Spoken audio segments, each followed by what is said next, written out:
इथे हे सोयाबीनच्या वड्या किंवा सोयाबीन चंक्स पण बोलतात त्याला, ते घेतले.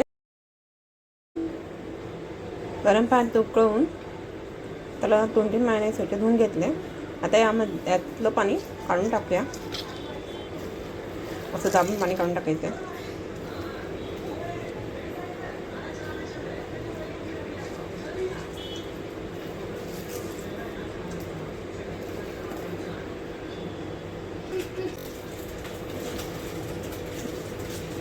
हे मिक्सरमध्ये बारीक करून घेऊया.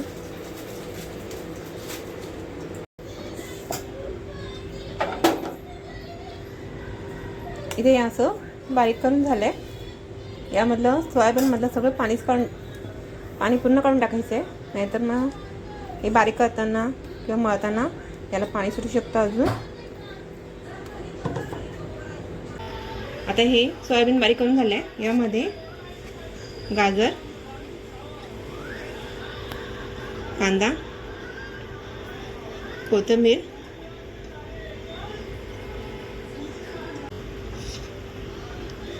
आणि ही थोडीशी वाटलेली हिरवी मिरची आहे ही.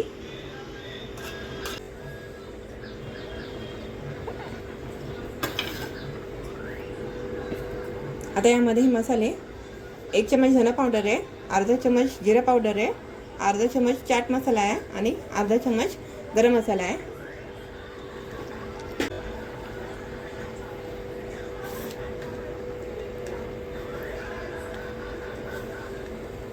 चवीनुसार मीठ,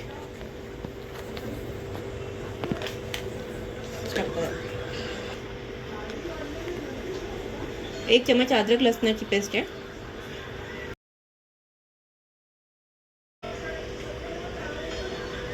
2 चम्मच चण्याचं पीठ आहे आणि 2 चम्मच तांदळाचं पीठ.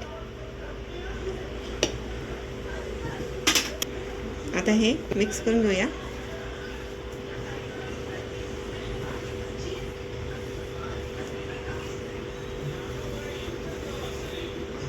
याला पाणी न टाकताच मळायचं आहे, कारण की सोयाबीन ओलसरच आहे.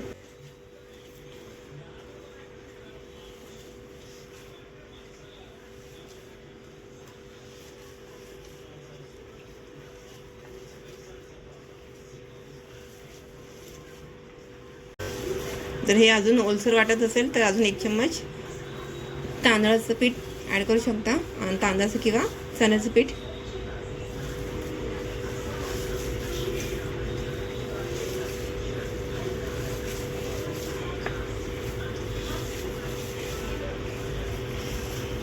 आता मला हे ओलसरच वाटते, म्हणून मी परत एकदा तांदळाचं पीठ 1 चम्मच ॲड करते.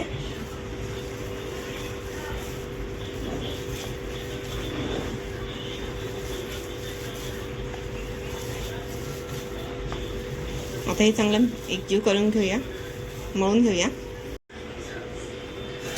आता इथे हे एकजीव झाले. आता आपण याचे गोळे करून घेऊया.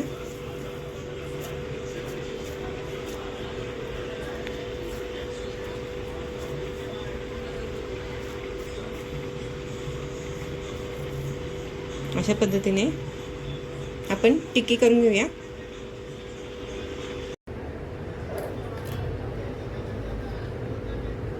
आता इथे टिक्क्या बनवून झाल्यात. आता इथे तेल पण गरम झाले. यामध्ये आपण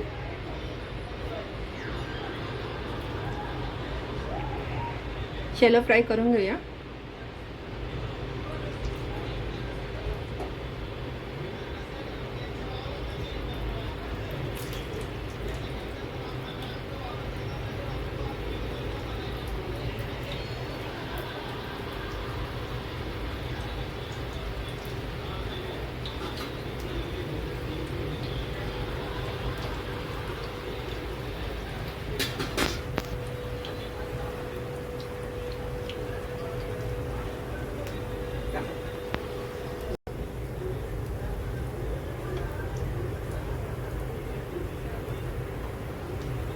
आता एक साईड झाली आहे.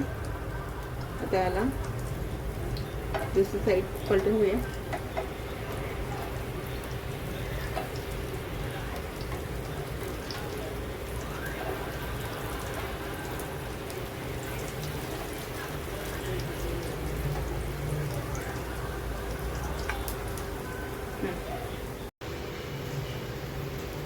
आता इथे हे दोन्ही साईडला गोल्डन ब्राऊन कलर चांगला आलाय.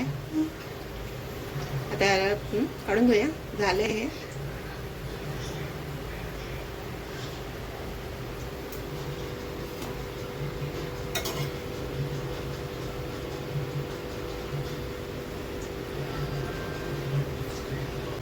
अशा पद्धतीने बाकीचे राहिलेले ते शॅलो फ्राय करून घेऊया. जर तुमच्या घरात सोयाबीन कोणी असं खात नसेल तर अशा पद्धतीने सोयाबीनचे कटलेट करून मुलांच्या टिफिनला पण तुम्ही हे देऊ शकता.